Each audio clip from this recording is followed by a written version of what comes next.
Gue baru inget. Gue punya utang ya? Ini baru keren. Bijak banget Pak Dika.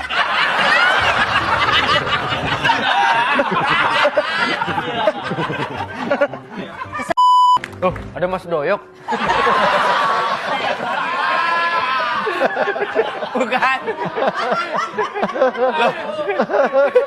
Hai, Bang.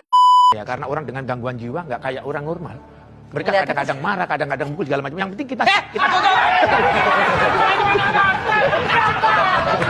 Nonton doang, nggak apa-apa.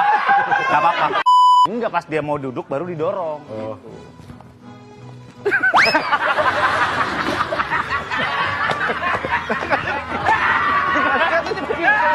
Dari tadi banyak yang lewat, Ya. itu saya lihat, itu Ya. mungkin bisa memanggil salah satunya untuk menginterview, bisa nggak? Oke, saya Nah, ya, tuh, ambil tuh, Pak. Nggak bisa.